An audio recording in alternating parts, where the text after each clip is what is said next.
Hi, and welcome to the Psykhe podcast, where we discuss all things mindset, mental well-being, and living your best life. I'm your host, Hannah, and I'm a mindset and mental well-being coach and founder of Psykhe Coaching.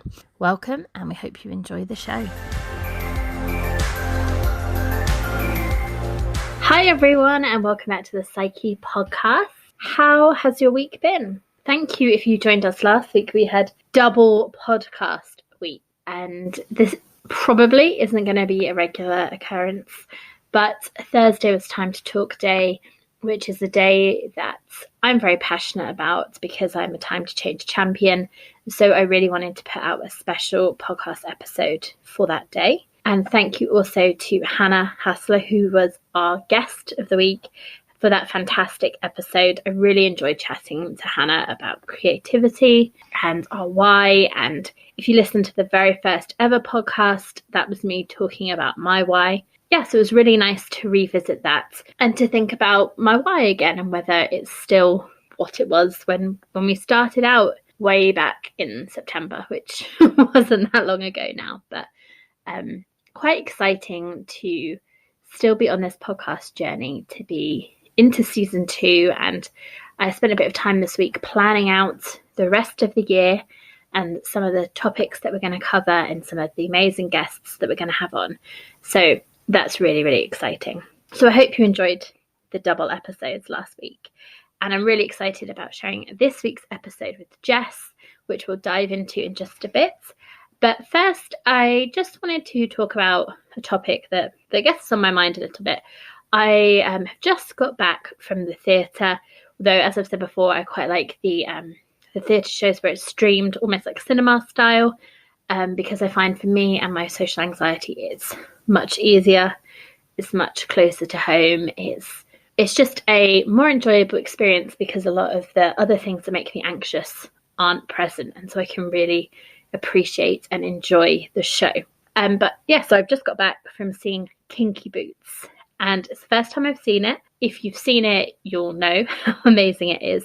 If you haven't seen it, I would definitely recommend you see it. But I think the message that I got from it was, I've just popped into my head about wearing awesome shoes, but it's not just about that.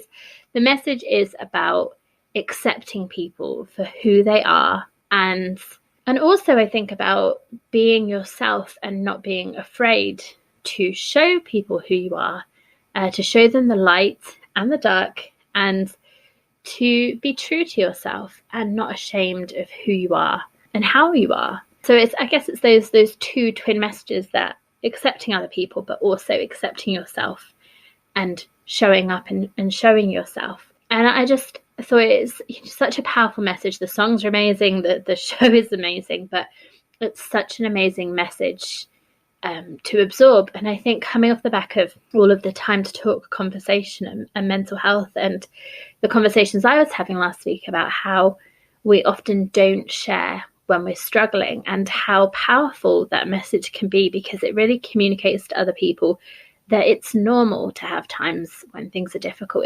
It's normal to face stresses and to be worried about things, and even for it to go beyond just that normal level of stress and worry into anxiety, depression, or even into other psychological conditions.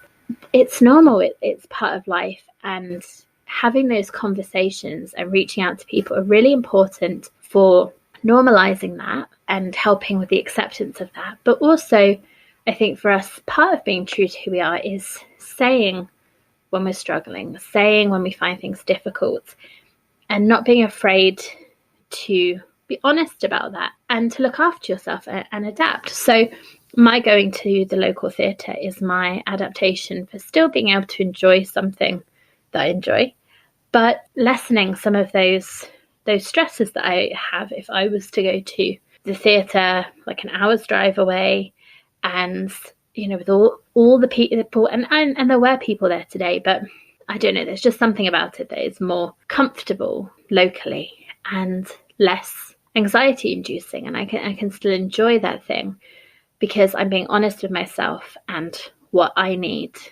to be able to enjoy it. And that's fine. It's, and I've said before when I've talked about this, that I quite like to go to the theatre by myself, which is something that other people might find makes them very anxious. But if I went with a friend and I got to a level where actually I wasn't enjoying it and I just wanted to leave, I would feel a real sense of guilt taking my friend away, or possibly feel a sense of having to sit through it and sit with that anxiety. And I've got amazing friends, and I know that if I said to them, I really need to go, that would be fine and they would support me. But I find personally that sometimes going by myself is easier, because then if I need to go, I can just go. I don't have to worry about anyone else. Also, the other thing is that if I want to see something, I want to see it. And if I'm trying to organise finding someone to go with and all of that, that can be a lot of hassle. And so sometimes I'd just rather see it, book it, go.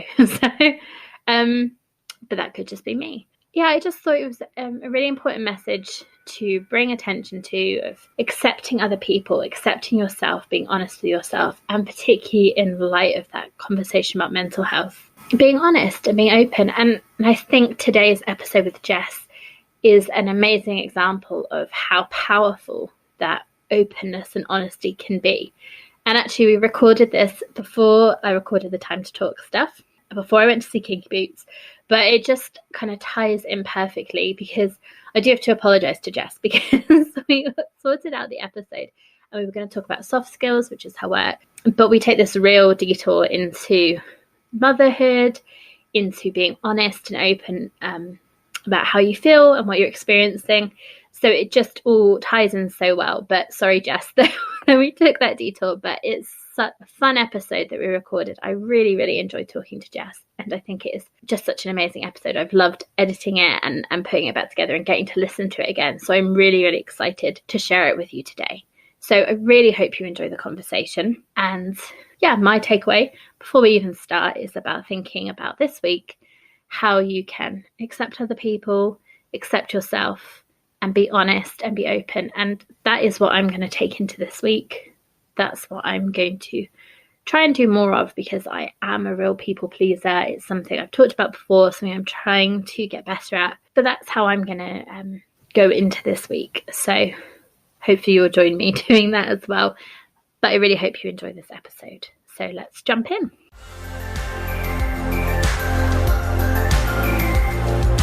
Hi everyone, welcome back. And I'm really excited to introduce this week's guest, Jess. So if you would like to introduce yourself to listeners and tell us a little bit about yourself.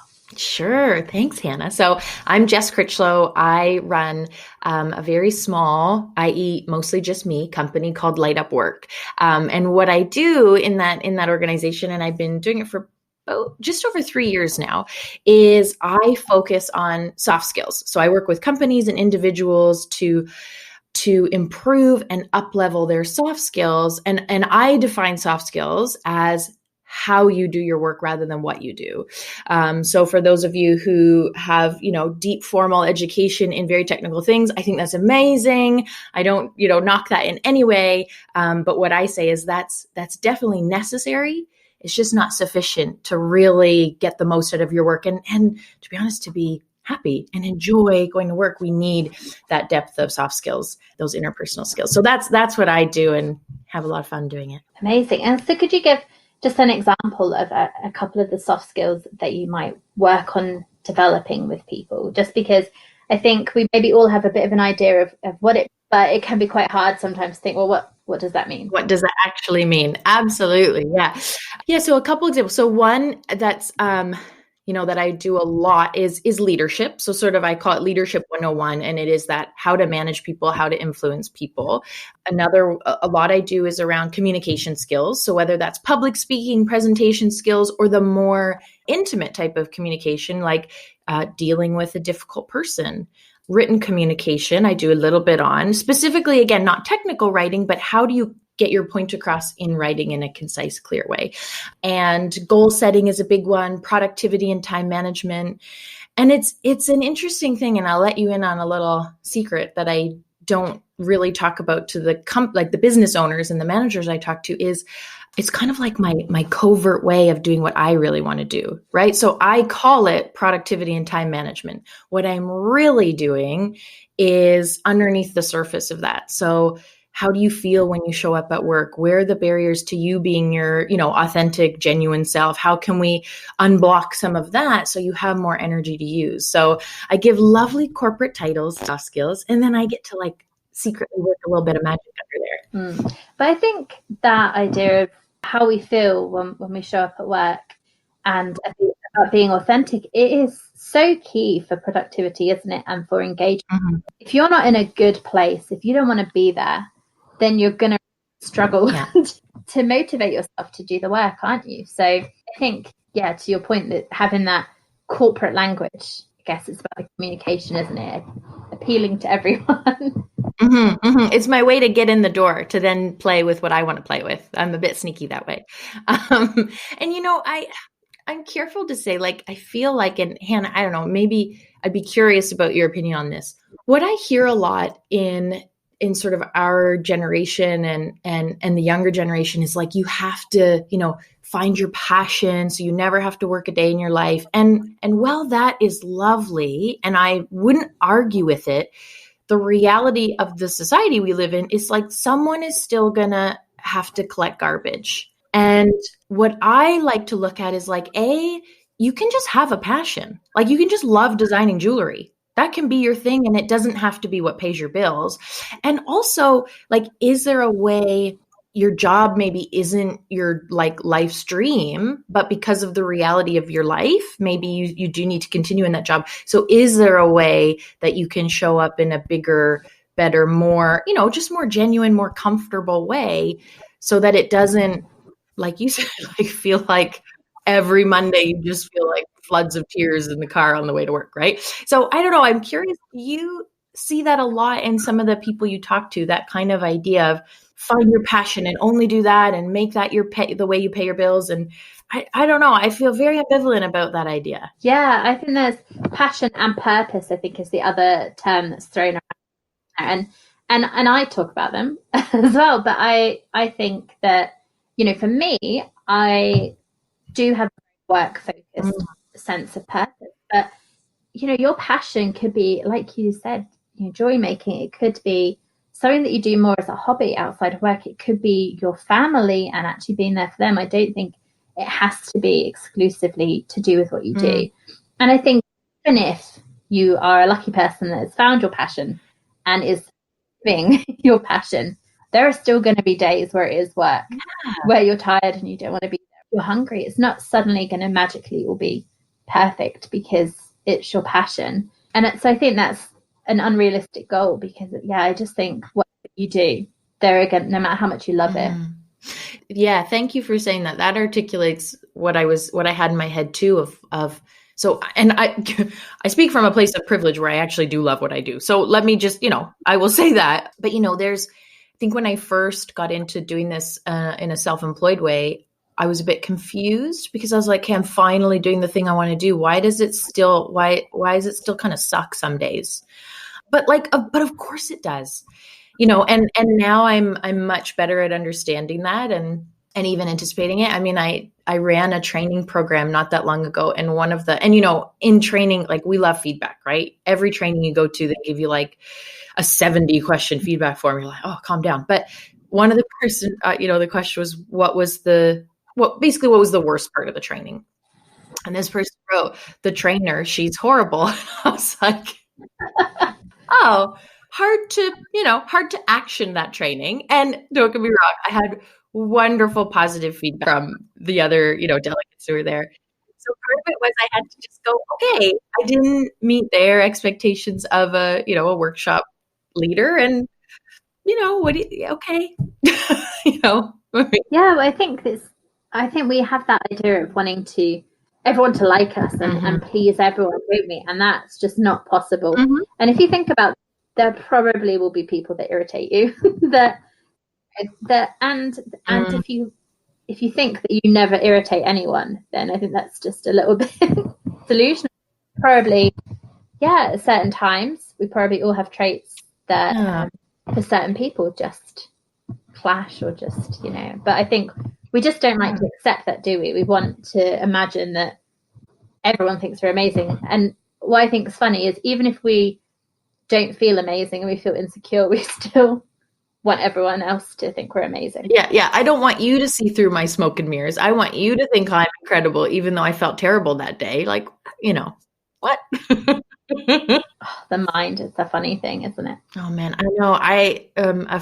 So I have a baby, and a very good friend of mine, my best friend, has a young baby too, and we joke that like our minds are not friendly neighborhoods right now, like with sleep deprivation and feel madly in love with this tiny creature who you also really don't like all at the same time. It's not always a friendly place to be in there. Sometimes the solution for me is just to kind of be okay with that and just go for a walk, like, not to like talk it out and find a solution. Sometimes it's like, I'm just going to go for a walk, and that's going to be enough for right now. Yeah. Yeah.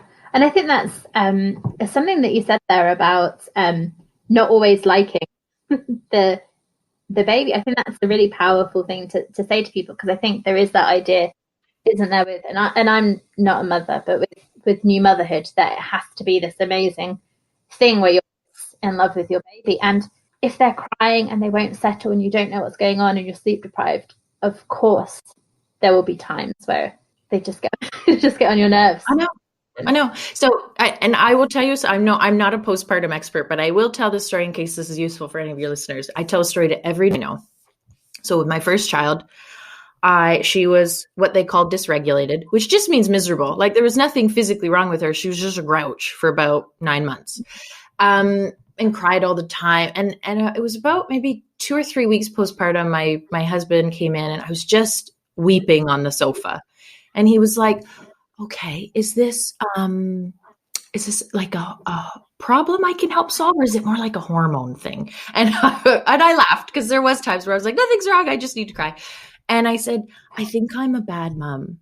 And he's like, oh my gosh, why? And I said, I don't like our baby at all.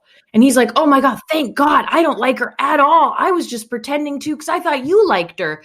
And, and it really gave me permission to be like, yeah, I biologically love her. I don't have any, markers for postpartum depression or anxiety. She's a miserable baby and I don't really enjoy her. And like, to be honest about that, was this enormous weight lifted off my shoulders. So I always tell new moms, I say, listen, you might look at your baby and feel a love you've never felt before. You might also look at your baby and think, I just want to take a nap and I wish you would be quiet. And both are okay. Like, obviously there's postpartum depression and anxiety that is a serious issue. And any woman, absolutely make sure you stay in touch with your care provider, because you need, there's times where you do need help, and sometimes it just sucks, and that's okay. Yeah. Yeah. And I think it's really important. Thank you for sharing the story, because it is really important, I think, to be honest about those types of experiences, because I think we have our own idea of what we should be doing and how things should be. Everyone keeps those things inside, then if you're experiencing it, you kind of think like that there's something wrong with you, but actually it's a normal thing. And I think, if you think about anyone that you care about in your life, your parents, your partner, there are probably times that you love them, but they really irritate you. Yeah, of course. Yeah, definitely. Yeah, it's normal, but I think there is something about when it's your child that you kind of feel like, oh, I can't feel like that. But... Yeah, no, absolutely. And, and similar to what I do in my work, which is there is so much power in, speaking to what's really going on. So the amount of times one of the things I do in my work is this is going to sound a bit uber corporate, but just bear with me. I facilitate workshops, meaning that way the manager can also just sort of be a participant rather than leading it, especially when they're coming up with change programs or new initiatives or that sort of thing. So I was running one with a group once, and everyone, we were honestly about 45 minutes in, and everyone's nodding along and they're doing the like writing on Post-its, and it's like really good energy. And finally someone said, I gotta be honest, I don't really get why we're doing this. And slowly, one by one, the next person was like, I thought it was just me. I don't really get it either. Turns out no one in the team knew what was going on. No one knew why they were doing this initiative, why they were turning their work lives upside down. And if that one person hadn't said, I'm confused, and just been honest and risked, like, let's be honest, their risk was, I'm going to be the idiot in the room. If they hadn't taken that risk, they would have just charged ahead and put all this work and time in, and no one would have had a clue why or what was going on, and it would have been a disaster. So I have a huge, the respect I have for the person in the room who's brave enough to go, I don't know what's going on. Because sometimes the person does it and everyone else is like, what do you mean? What do you not get? Like, this is really clear. So it is a risk, and it's brave, but man, the positive outcomes that come from that, I've seen time and time again, it's huge. And that can be difficult, can't it? That, sticking your head above the parapet, if you like. But I suppose, I'm just thinking about where I've worked and depending on the culture. And I think if I'm somewhere where I feel like I'm able to show up authentically as myself and I feel accepted, even if I irritate people sometimes, which I probably do, if I feel accepted, then I feel, maybe I'm not always going to stick my head up, but that sometimes I feel more comfortable to do that because I feel like I'm showing up as myself, and that's okay in the environment. But I've definitely worked places where I don't feel that I can show up kind of truly as myself, and then I guess it's much harder. Well, and I'm curious. So you have an example of a place where you didn't feel like you could be genuine and put your hand, and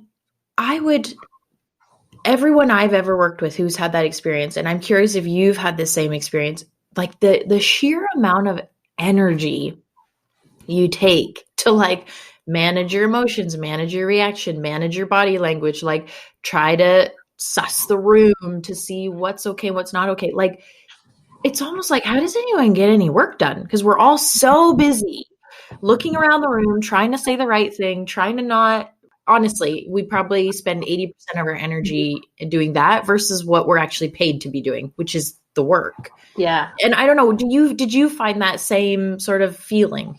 Yeah. I think it's, exactly like you said, if you're putting all that energy into, this is how I have to be in this environment, and whether it's trying to act a certain way or whether it is trying to hold things in that you don't feel sharing. So my background, partly I've like a mixed background, but partly is in education, and I worked in special education for a long time, and then working in mainstream school after that is really difficult because they're very bureaucratic, and there's lots of things that happen that are things that are just in place that people agree with, but actually having worked with young people who find education quite challenging, there's lots of things that just don't work for those young people, or any young people, to be honest. So things like isolation rooms, that there still are in lots of schools, because being disruptive rather than trying to understand the reason why. So I work with a lot of young people who, if they're feeling vulnerable, they present as being angry. And so rather than trying to understand, it's just easier to sort of go, right, you're being disruptive, go to isolation. And that doesn't work. It doesn't tackle the issue, but it's something part of the system they still have. And so when I was working in that environment, I found it really difficult because I couldn't just go around being like, well, I'm not going to send any. Oh, I did do that a little bit, saying I'm not going to send anyone there.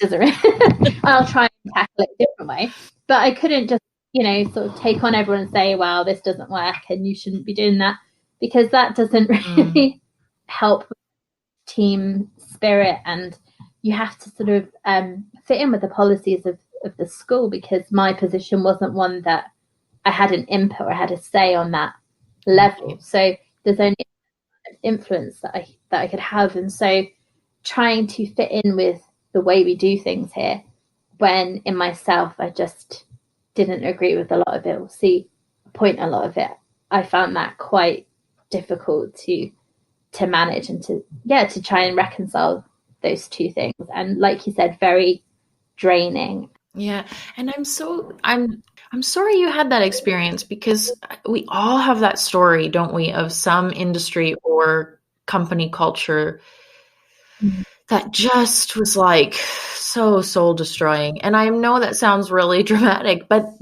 I truly, that's how it feels in those moments when you're sitting in your car or at the train station or whatever, and you're just gearing up to have to go in again. Yeah, I think if you think about how much time we spend at work, I think that's soul destroying because Mm.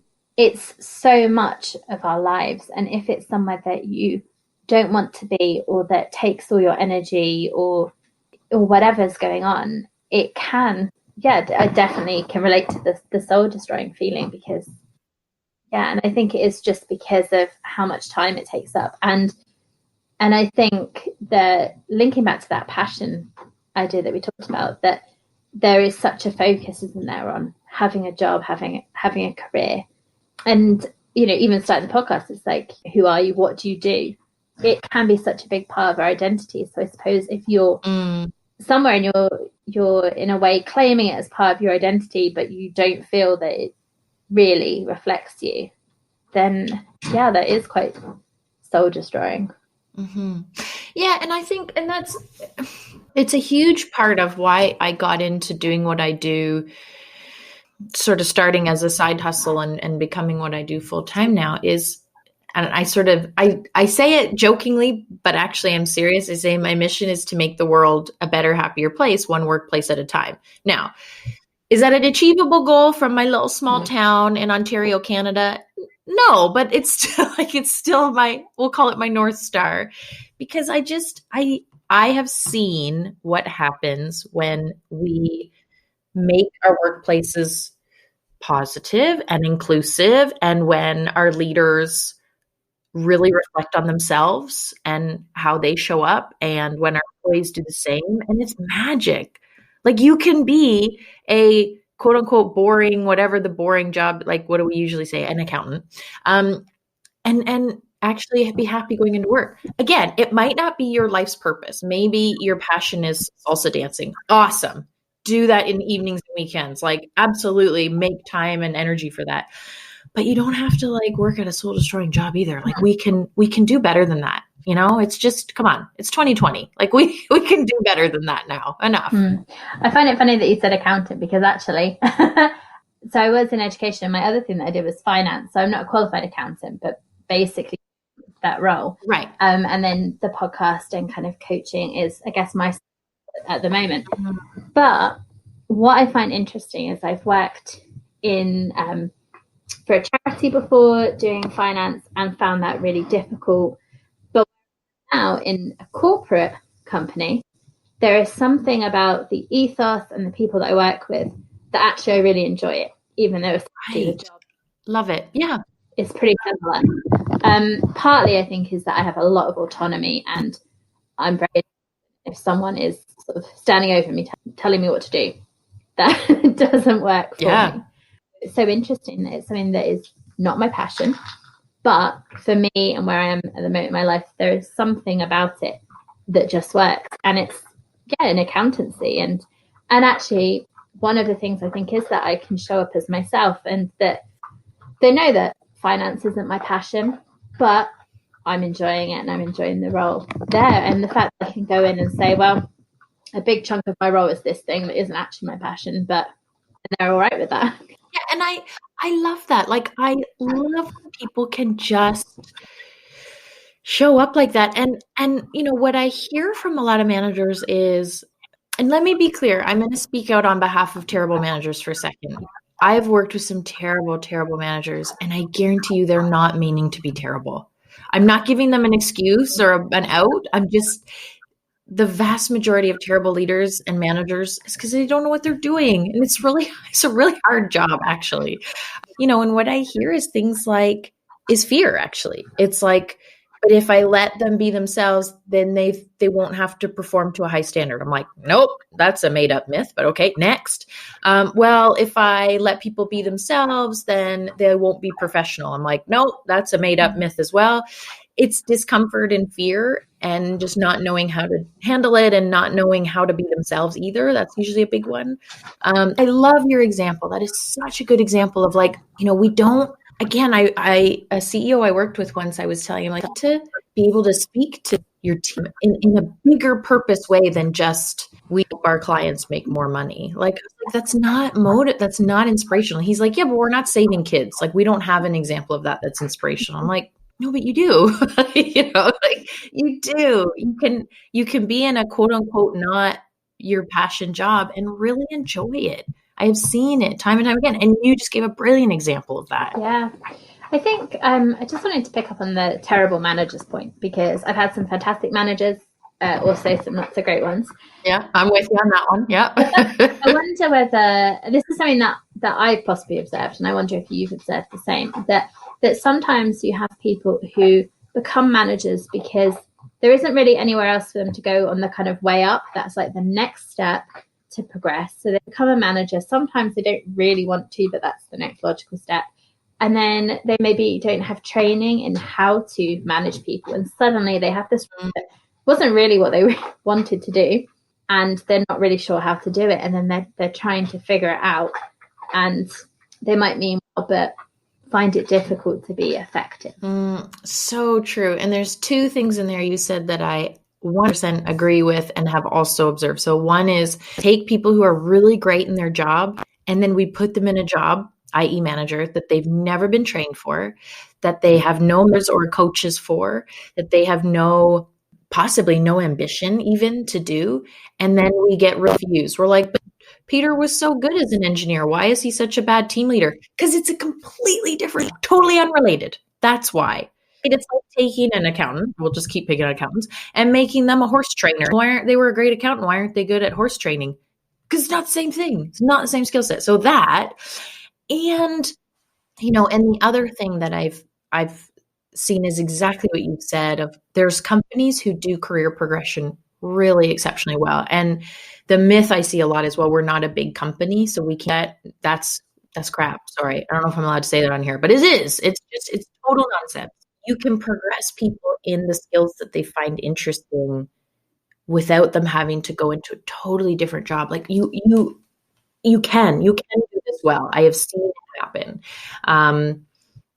Because there's a seduction of, well, if I want to make more money, I guess I'll go be a manager, even though I don't even really like people. We've all seen that, and it's silly. It's just because then you've taken someone who is contributing really well, and not only taken them out of contributing in that role, put them in a role where they're actively taking away from other people doing good work. So my partner is he's a support worker, so he works. It's a residential house college for young people, and for him, his only option if he wants to progress is team leader, and that means rather than actually working with young people, you sit at the desk and you run the shift. And he's got no desire to do that because that's not why he's doing the job. So he, in a way, is stuck because he can't progress, because the only way to progress is management and less student contact. There was this company I worked at in Canada, and they didn't have this completely figured out, but they did a pretty good job. They had a technical path, and they happened to be an engineering company, but technical doesn't have to mean like spreadsheets and calculators, whatever.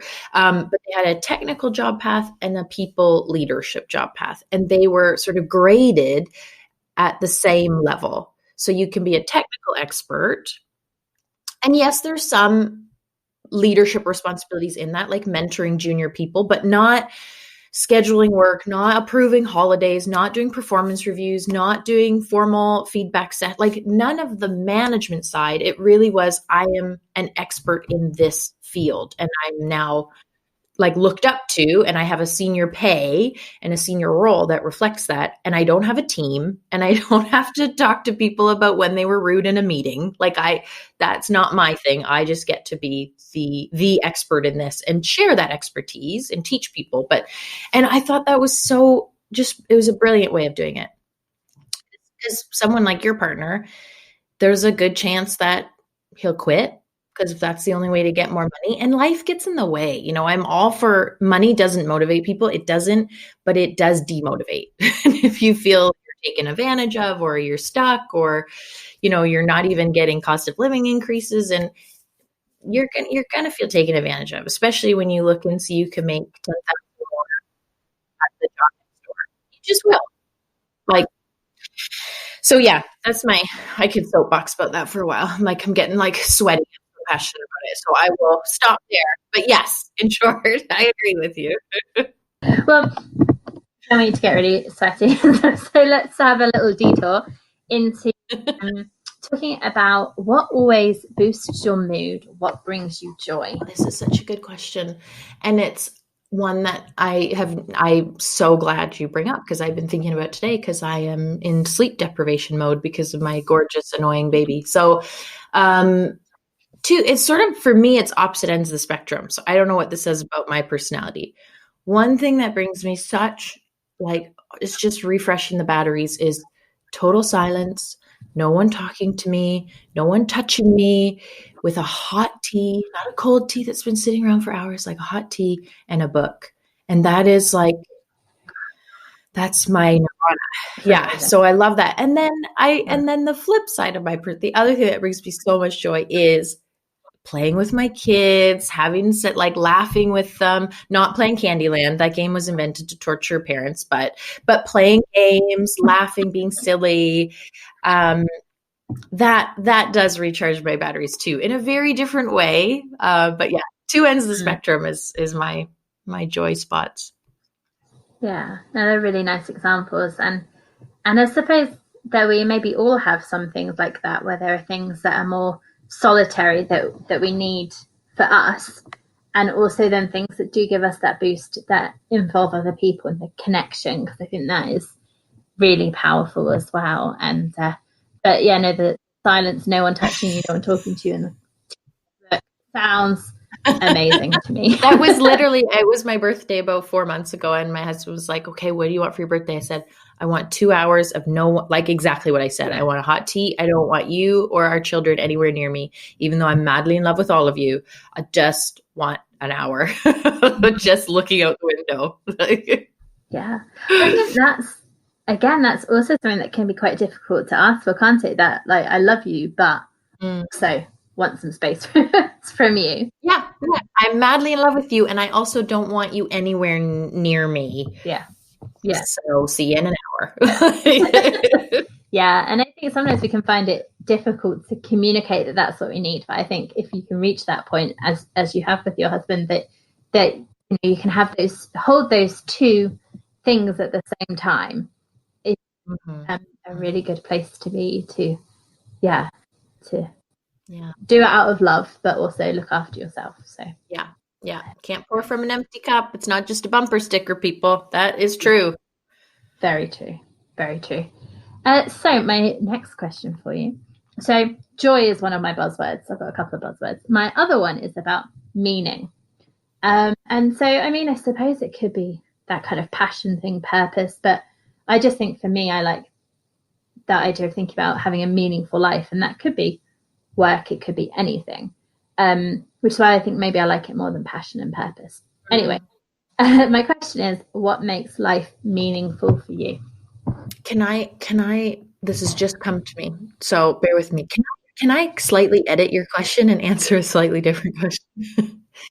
So I'm going to answer what brings meaning to my life right now, because for just purely time of life, young kids, self-employed, my husband's gone back to school. It looks very different right now than it did 6 months ago, and what I imagine it will look like a year from now. And don't get me wrong, there's I've just been getting all sweaty talking passionately about, how we show up at work and soft skills and interpersonal skills in the workplace. So obviously I have, there's an arc around that brings me a lot of joy some days, frustration others. But for me right now, what brings me meaning is around connection. So connecting with my kids, which isn't always easy. Connecting with my husband, like we find about 7 minutes out of the week that we make time, because the time is there. When you say I don't have time, you do. You just, what are you spending that time on? And he and I struggle to spend it on each other because busy, just time of life we're in. And just, I guess I'd say little nuggets. Time of life I'm in right now, I can't dedicate the time and energy to my work that I did a year ago and that I will a year from now. So for me, it's like this week I had a really fantastic conversation or mentoring conversation with someone getting into this field, or manager who's really struggling. Those little tiny nuggets bring a lot of meaning to me right now. Yeah. And then I gotta be honest, it's probably gonna look a little different in about 6-12 months, but that's it right now. Yeah, thanks for sharing that, because I think that is very true, isn't it? That the things that give meaning to our lives can change depending on where we are in our lives and what's going on. So thank you for sharing that. Yeah. My next one. This is my final buzzword. No, it's not. That's a lie. So I guess the whole point of the podcast, the thing that I'm passionate was what I was going to say. I stopped myself, but passionate is probably fair. Is mental wellness. So I just wonder what mental wellness means to you and how you look after your own mental well-being. Oh, it's such a good question. So I wonder if anyone, no, I can share this. I'm just trying to think if I'm betraying any confidences, but I'm not. So mental wellness and mental health is really important to me for a number of reasons. So one is mental illness. The flip side of that is very common in my family. Very common. So for example, at my intake meeting with my doctor, my new doctor, she's like, "Oh, does anyone in your family have any mental illness or take any medication for mental illness?" I said, "Yes." She said, "Who?" I said, "All of them." And part of that is just endemic in our lives now. It's an amazing time to be alive, and we have things easier than probably we ever have. And it's so much harder in so many other ways, and lack of community and loneliness and all that stuff. So for me, mental health is all about proactive prevention and like prevent over treatment. Treatment is so super important, like I just said, based on, my experience with my family. But if there's things that I can do, just little things to make my mind a healthier place, that has to be a priority. It has to be. And for me, it is the simple little stuff. Like it really is sleep. It sounds so small, but it's huge. It's huge for physical health too, but sleep. Gratitude's another one. So at dinner every night, we go around the table and say something we're grateful for.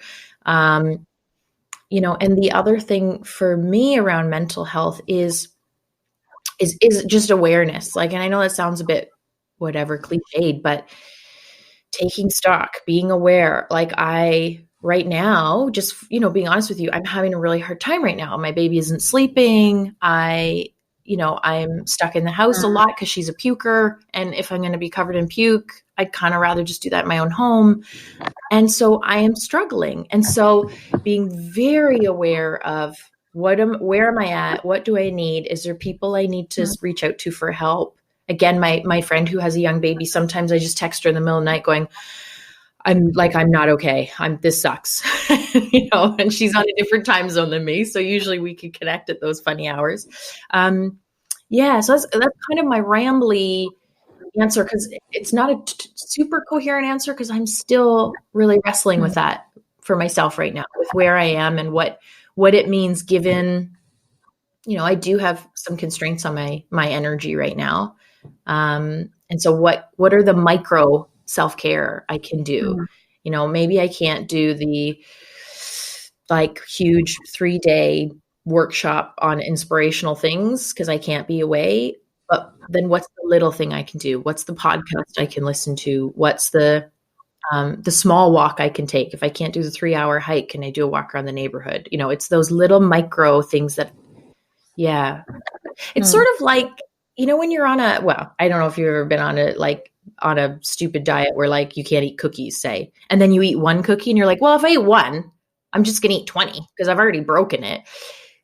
It's sort of like, it's that, right? It's that idea of, we kind of go, well, if I can't do my 3-hour hike, I guess I'll just sit at home and feel sorry for myself. It's like, what's okay? You can't do the 3-hour hike. Can you do the 10-minute walk? So that's kind of where I'm at. It's something I'm wrestling with a lot, and what it can look like right now. When you're talking about the micro things there, it made me think of a saying, and I think I've mentioned it before on the podcast, and I did not come up with it, but I can't remember who did. So I'm crediting someone else.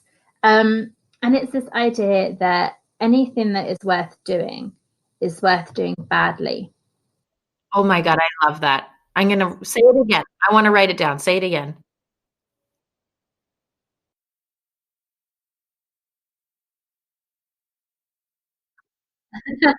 Anything worth doing is worth doing badly. I love So you might think, oh, I should have a shower, wash my hair, and whatever. And maybe you just can't because you're so tired or you just don't have the mental energy. And so maybe I'm just going to brush my teeth and maybe I'll wash my face. And I've done something.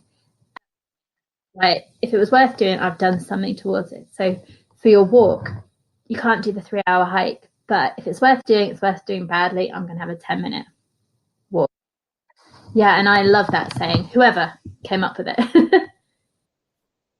that. Is I love that. I'm right. It's going on a post-it on my mirror because I know if I have this problem, I know other people do. It's so easy to be like, I don't have time to do the 1 hour workout, so I'm just gonna sit here and feel sorry for myself. Like I get caught in that trap. So exactly. I can't if it's worth it, what's the crappy version I do have the time and energy to do, and I'll do that thing. Yeah. But I think you were saying about awareness, and I think that is so important and something that can be really difficult because I know for myself, and this is something I've talked about on the podcast before, that before I sort of started this journey into coaching and the podcast, I've had periods of depression throughout my life, but I was in a place where I thought it was okay. But I realized that I wasn't really okay and hadn't been okay for a while. And so I hadn't been aware, and then I became aware, and I was like, well, I have to do something about it because I'm not all right with it carrying on for the next however many years.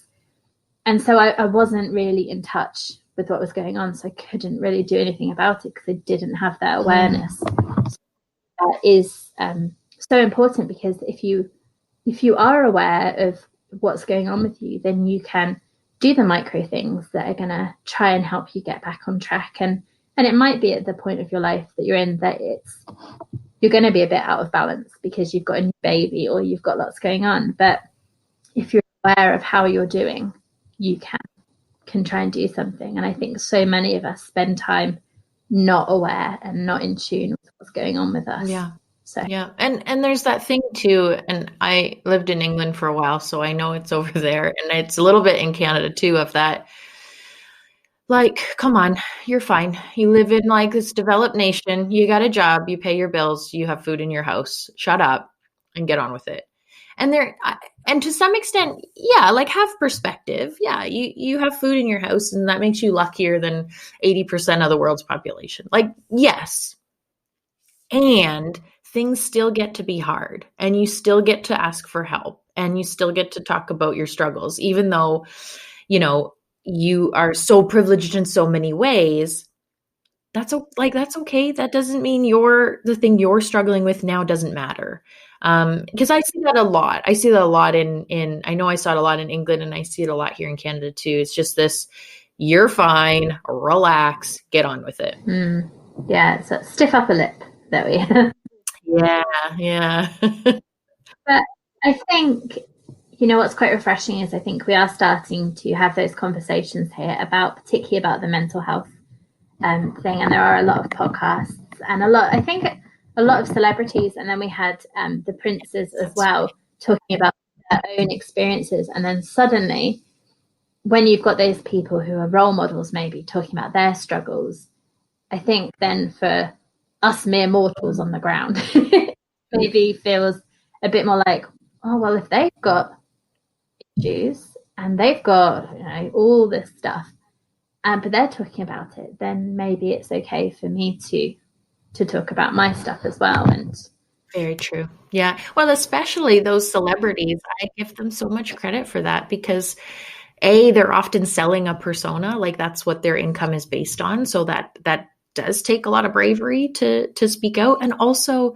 it's that exact thing of if that really wealthy, really, really wealthy person can struggle with this. Oh, okay. All right. Then maybe I'm not, maybe there is something I need to do to get help and figure this out and, whatever. I wonder whether sometimes there's that sense of, if we're thinking, well, I've got all this, I've got a house, I've got whatever, I shouldn't be feeling this. I wonder whether the celebrities feel that to an exaggerated effect, because, if they literally have got their dreams come true and that's still not enough, whether they feel what we feel to more of an extent. I would put money on that. I mean, I don't know if I'll ever find the answer, but let's be honest, joy, right? It's not, you can't find it outside. I mean, don't get me wrong. I'd be really happy if I won the lottery tomorrow. That'd be really cool. But and I'd get a boost from that for sure. But joy's an inside game. You can't get it through money or fame or even relationships, like not really. I mean, we're social creatures for sure, and we need to have those social networks, but we can't get it in the absence of the inner work and looking inside and awareness to your comment and all of that stuff. Yeah, I also would love to win the lottery. I really would. Yeah. I mean, I don't even buy lottery tickets, but I still talk about what I'd do if I won it. But yeah. I think even with that, it's not the money, is it? It's the doors that it opens, or the things that opens, that maybe are things that you would find joy in, traveling and exploring, and an amazing house.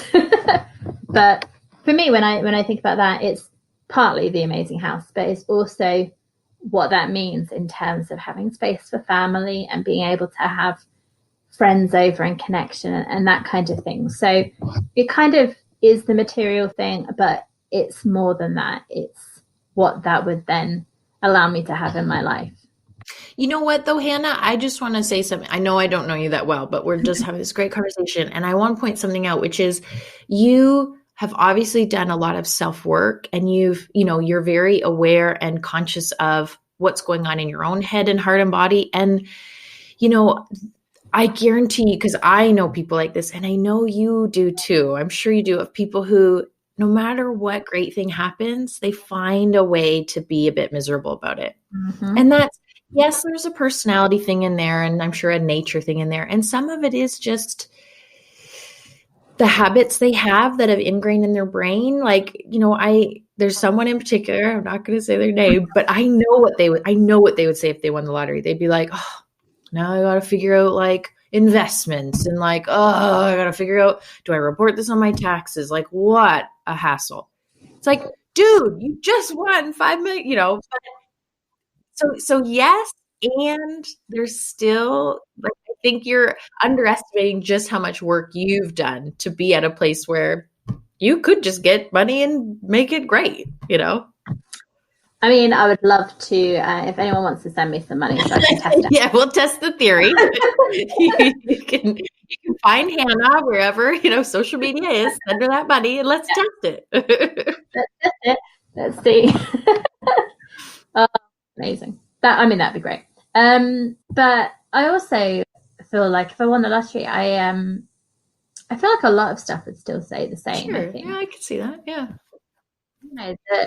There's things I spend it on, but I still hope it wouldn't change drastically, which I think is a good reflection of, where I'm getting to in my life, that I wouldn't suddenly be like, well, through all that, I'm gonna, start afresh. So I think it's a fun game, though, isn't it? So if I won the lottery. And there's always one friend who's like, oh, I'd invested. I'm like, boo, come on, what would you buy? Yeah, I was thinking about the other day, because I'm getting married in July, and so that's it used to be always house. It still is house, but at the moment it's also like, oh well, if I won the lottery, the sort of basic plan for wedding, this is how it would be suddenly. I could get that photographer who I'm madly in love with but could never afford. Yeah. Oh, sure, definitely. Yeah. Right. So my next question. This is my final buzzword. Okay. So the other thing I talk about a lot is mindset, because and we've touched on it a little bit, and that the that we have and our view of the world has, I think, such a profound impact on our life, on how we interpret on everything. And this is the question that people find most tricky. So just heads up about that. So are you able to describe your mindset to us? Well, if you add the word concisely on the end of that, I'd say no. But I, well, you know what? I'll give you, I mean, no, I can't probably sum it up because honestly, I'm still working on this and figuring it out and testing things out. One thing that I will give myself some props for that I've really been working on and has really served me is this mindset of for now, like everything is coming to an end. And so that means there's that famous saying, like this too shall pass, right? My version of that is for now. So whenever I say something like, oh my gosh, like our toddler's being so much fun for now. And it's not to bum me out or like, oh yeah, she's going to have a meltdown about mittens tomorrow. No, it's like appreciate it in the moment. You can't just go, well, my toddler's awesome, so I'm going to just leave her to watch Lion King while I go do these other things over here, which, don't get me wrong, I do that all the time. But for now, she's awesome, so I'm going to really savor this. And my baby will not settle and she's being super annoying for now, right? And I have this amazing client who I so love my calls with her for now, right? And it's for me, it's this way of really sinking into like gratitude and appreciating what's going really well. And also kind of being not okay because the things that suck, but at least having a little perspective that for now, that's true for now. And it really helps me kind of with the time of life I'm in and the time and energy I have available to me to just be a little more at peace with what my possibilities are for now. Yeah. Yeah, I love that. Yeah. Because I think sometimes, we don't really appreciate the good stuff. So it's helping you with that, but also the not so good stuff. It's a reminder that that's also temporary and you're not stuck in that forever. It's for now. What I was thinking of, and I was obviously listening, but what I was thinking of as well, where my mind went, was I don't know if you've heard this, the yet. And so this is one with particularly young people teaching. And when you have someone who say, I can't do this, and the power of yet, and that idea that at the moment you can't do it. So I guess it's similar in that way to the for now. It's not that you can't do it, you just can't do it yet. And suddenly that opens up all this possibility. Yeah, it's so interesting you bring that up. We've been doing that a lot with our toddler. So we're really careful when she says, I can't do it. Although she kind of pronounces it odd. She says, I can't do it. I'm like, okay. And my husband and I are constantly like, you can't do it yet. You can't do it yet. And full disclosure, I'm like a mediocre parent at best, but I will say I'm really proud. Just this week, she was trying to do something and she was getting frustrated. And she's like, oh, I can't do it yet. I can't do it yet. And I was like, oh, something went in. Like, right. It's so true. And again, being the awareness thing, now that I have a toddler who listens and repeats everything I say, I am being a lot more mindful of when I do that and say like, oh, I can't do it. I can't do it yet. I can't do it yet. My toddler's listening in. And then it starts to become my way of saying it too, even when she's not around and I'm working. I'm like, oh, I can't figure out this website thing yet. Okay, so how do I figure it out? It's been like, talk about growth mindset. Yeah, I love that. I love that you brought that up because I have just personally noticed a huge difference in my own life since bringing that in. And I've seen it in a little kiddo too of just, I can't do it yet. Just wait until, because I'm sure there'll be times when you say, I can't do it for yourself and you forget the yet. And it'll be when she corrects you and says, yet. I know. Can't do it yet. Yeah. And I mean, I don't know you that well, but I really enjoying the chat. But I think you are way above a mediocre parent. Sounds like you've got some amazing things that you're sort of putting in place for your daughters. And I think because you're aware of yourself and you're present for them and you're thinking about how you're influencing them, I think way above mediocre. So Oh, Hannah, come on. I've told you I'm not sleeping. You caught me at an emotional time. Don't make me cry on your podcast. Thank you. That's lovely to hear. Thank you. Because parenting is one of those things that there's no right way to do it. So you're constantly like, am I screwing her up? Do I have to add another dollar into the future therapy jar? Like, oh, so thank you. Thank you very much. So I'm, at the moment, one of the things I'm doing is like a counseling course, because that's kind of where I see like coaching, counseling. And there's something, I think you'll appreciate this. There's a psychologist that we talked about, and part of his theory, and a lot of it is about the mother-child relationship, is about the good enough mother. That idea that you can't be perfect anyway. It's not realistic. But just it's about being good enough. And when we heard that, we loved that idea in our class. And so then we talk about everything. It's good enough. And yeah, it's just, I think, such a positive idea that actually there is no such thing as perfect. And actually showing up and you are good enough, then that's everything, isn't it? Because well, and I will give you an example of my good enough parenting, and hopefully that will be the last story I tell. And if you have any parents or people who want to be parents. So the other day I had a terrible morning.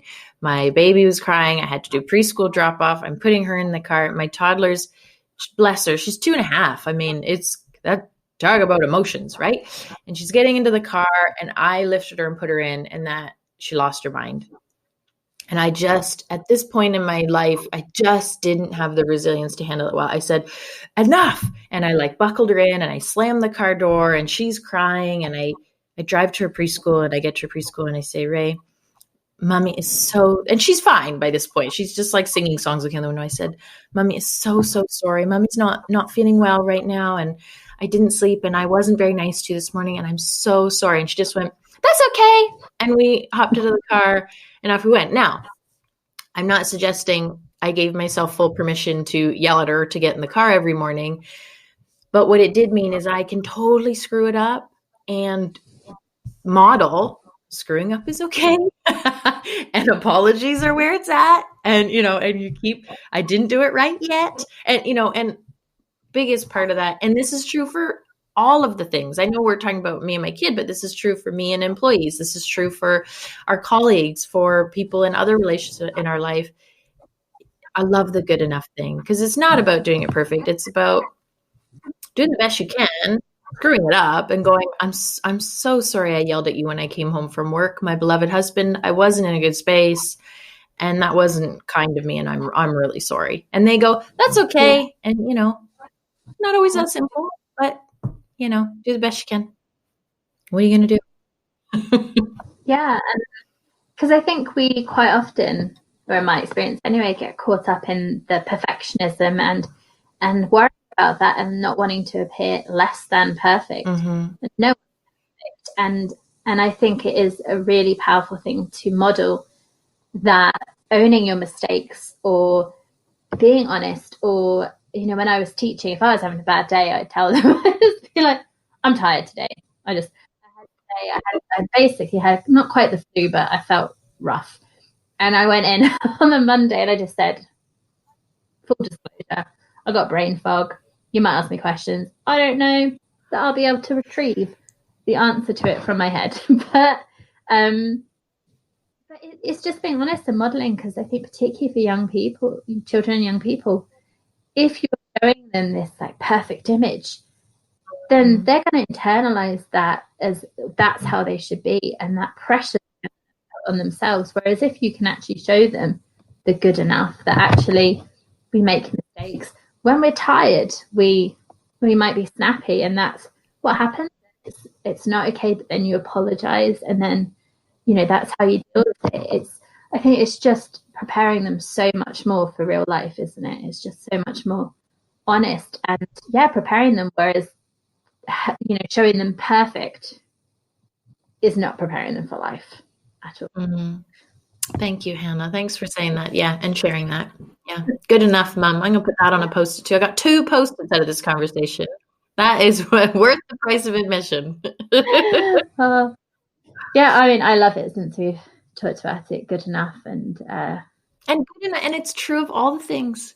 Good enough manager, good enough employee, good enough self-employed, good enough freelancer, good enough accountant, good enough designer, good enough engineer. Like the thing that's kind of a bit shoddy, but you publish, isn't that there's, I mean, a more articulate way of saying it, but is better than the perfect thing that only ever exists in your head. I mean, publish, good enough, make it happen.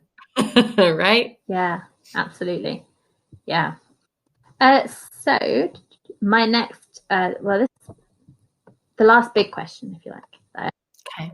And hopefully, as we've gone through, I'm sure that people have got loads of amazing stuff and ideas and good enough things in there. I asked my guests to leave people with between 1 and 3 strategies or tips that people can put in place in their life that are going to have a massive impact. So if you could share some top tips or top thoughts with people, that would be great. Yeah, I'd love to. And I'm kind of going to bring it back to what I do in my day job a little bit, even though I spent more time talking about mothering. Yeah, not really what I probably intended, but oh well, that's where we went. That's fine.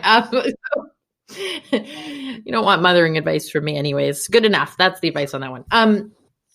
No, so what I'd say is around strategies, there's really just one that I want to really, really emphasize and leave your listeners with. So soft skills are so, so key to your success, your happiness at work, your good enoughness at work, all of the things that are important. I mean, yes, to formal education, I'm not knocking that by any stretch, but you need to be able to build your interpersonal skills. And here's what I'd say around that is find a way to practice them. Like a safe space to practice them. And if that's not your work, that's fine. It doesn't have to be your workplace if that's not, a psychologically safe, like those examples we gave at the beginning of our conversation. If it's not a safe place, it's fine. But you have to do it for yourself, for your own career, for your own happiness, for your own ability to show up at work and not just want to floods of tears. By the way, some of you might need to quit your job to enable that. But anyways, that's a whole other podcast. Practice them. Okay. So some ways you can do that is one is knowledge. So podcast, books, blogs, just find out more about some of these skills. So whether, whatever the thing is that is sparking your interest. So communication, leadership, feedback, dealing with difficult people, whatever the thing is that's kind of nagging at you. There's tons of free resources out there, tons of if there's a book you love, go to your library. You don't have to spend money. Really, you really don't.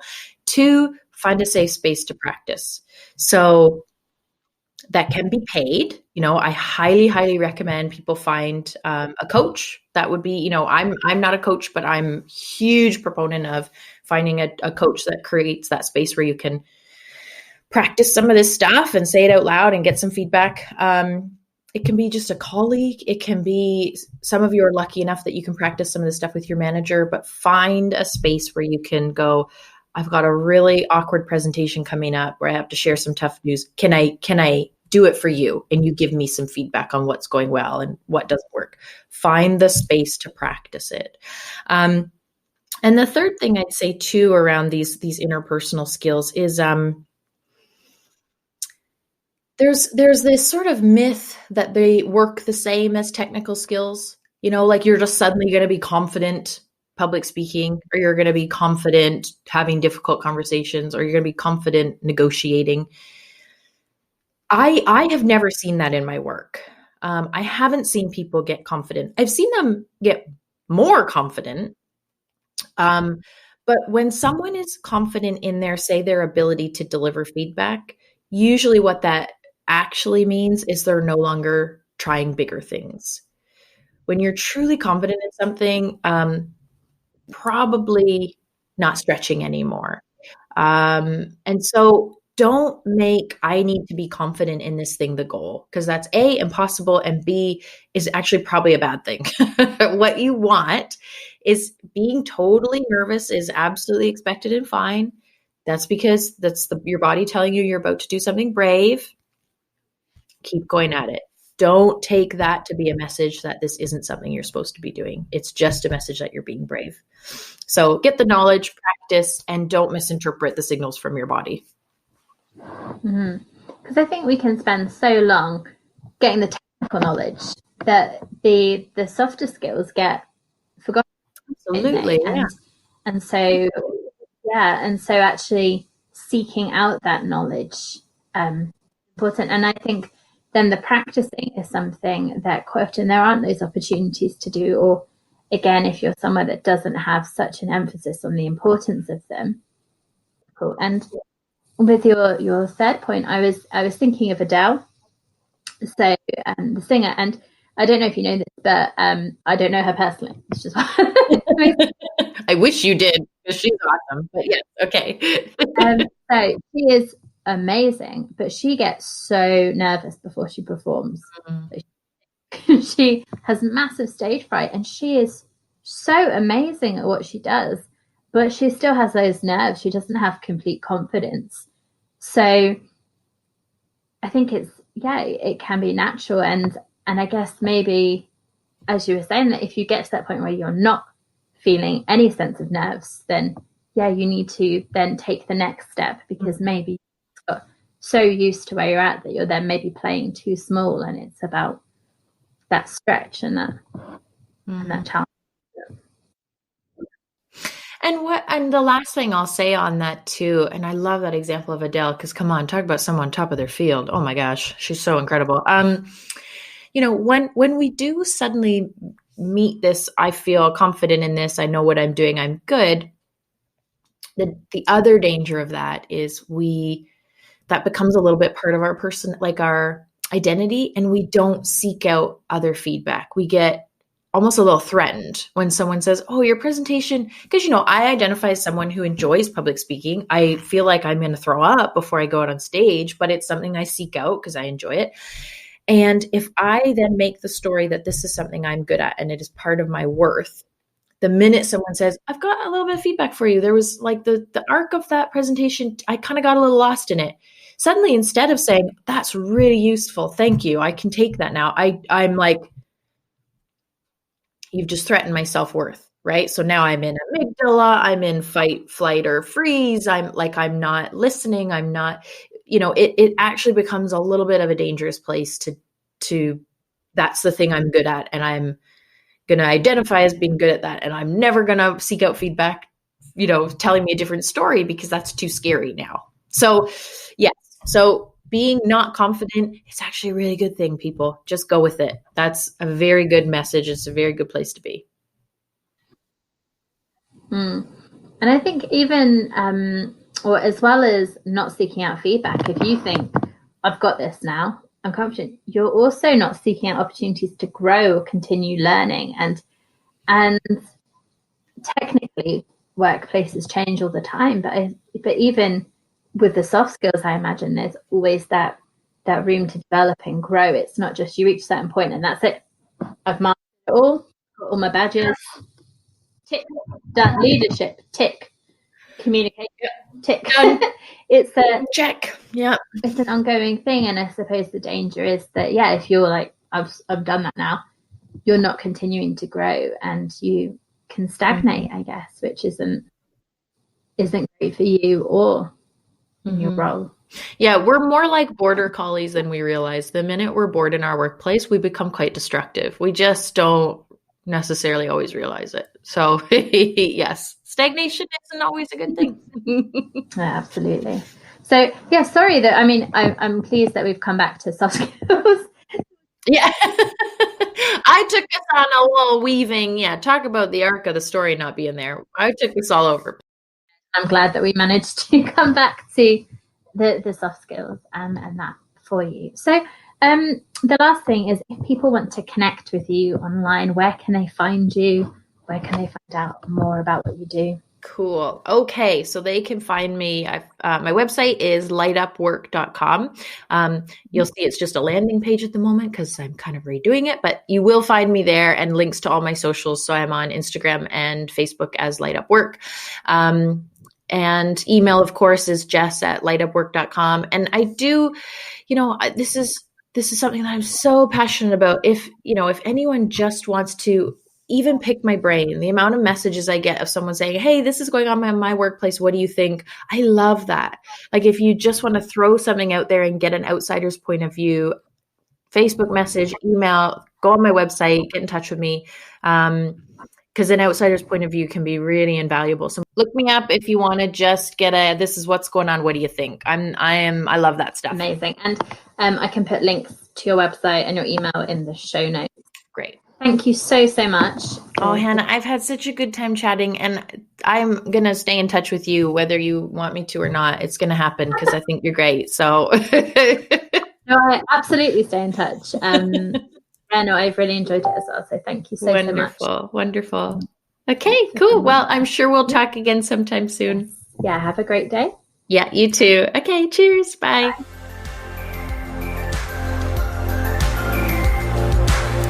So that's everything for this episode. We hope you've enjoyed everything that's been talked about today, and we would love to carry on this discussion. So please feel free to tweet us your views, your thoughts, any questions you have for future episodes. And we're on all social media platforms, so feel free to follow us wherever you go for your social media fix. And we will be back next week with more interesting topics and discussions. If you've enjoyed this podcast, please do share it with your family and friends or anyone that you think would benefit from it. And please rate and review wherever you've downloaded it from so it can reach more people. We hope you have an awesome week, and we're looking forward to chatting to you again next week. Bye.